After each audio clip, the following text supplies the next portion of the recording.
What's going on, everybody? Welcome into Engage 8. Real quickly, we're going to hit this 8 minutes. JJ Watt just announced his retirement. Kind of shocking, kind of not. I kind of thought he would wait till the end of the year, and it wasn't like a beginning of the year, like the point where he'd get like a farewell tour type of situation. So, just quick thoughts on that. What do you got on JJ Watt retiring, Mitchell? Yeah, I mean, this move by him doing it right at the end of the season is kind of a J.J. Watt type of thing. He is not going to put himself above the team. Kind of seemed like it's the perfect way for him to go out, especially seeing as though the Cardinals are kind of out of contention. He's dealt with injuries year after year, and he's not quite the guy he was when he was an absolute menace, an MVP candidate on the defensive end. But he's a surefire Hall of Famer at this point, and he deserves to enjoy retirement after this. Yeah, for sure. And he's like you said, he's dealt with his fair share of injuries. I mean, between I know he had like a pec problem for a little bit. And like I think it was either earlier this season or earlier last season, he had to have his heart shocked back into rhythm for him to be able to play, and he like did it in the middle of the week without the team knowing or something like that. So it's been a long time coming for him, and this was kind of a day that we knew was coming pretty soon. It's just not something we really thought about because obviously the Cardinals haven't been in contention, so he hasn't really been talked about. But he was lighting it up.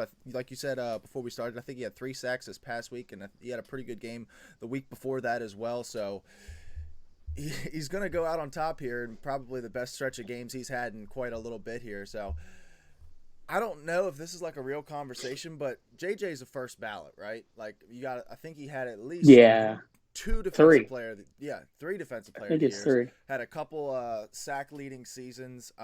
Definitely one of the greatest to ever do it. But I think that this might have a little something to do with what's going on with the Cardinals right now and the situation that they've put themselves in.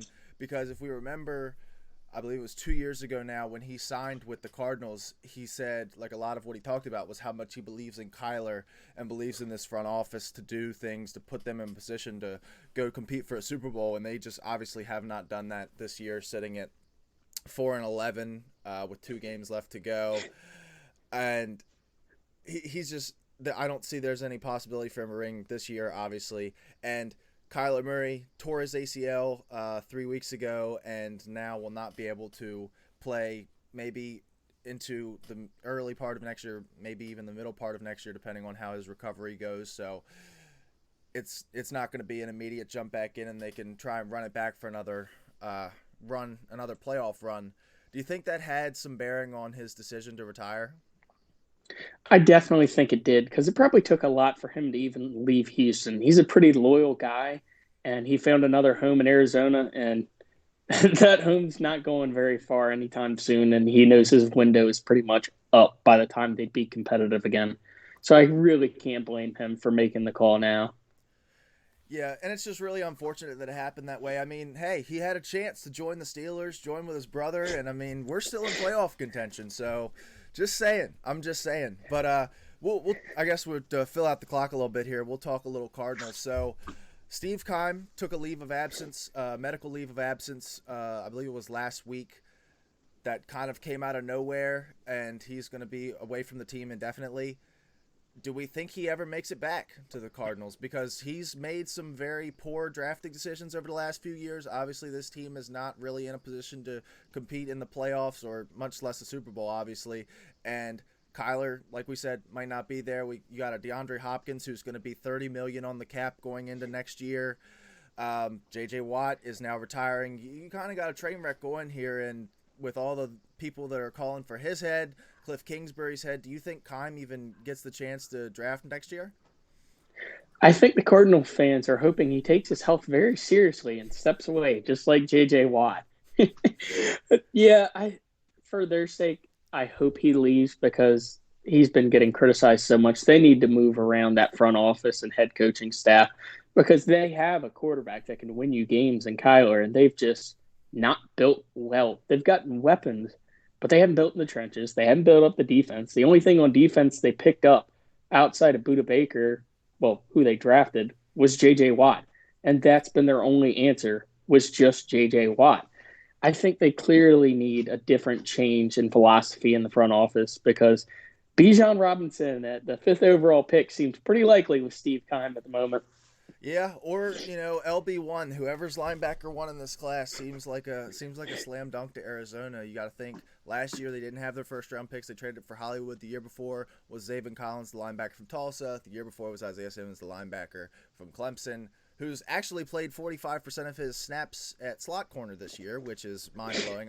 You got to imagine that's pretty much all blitzes because his coverage skills are just not there to guard a slot receiver or any receiver, for that matter.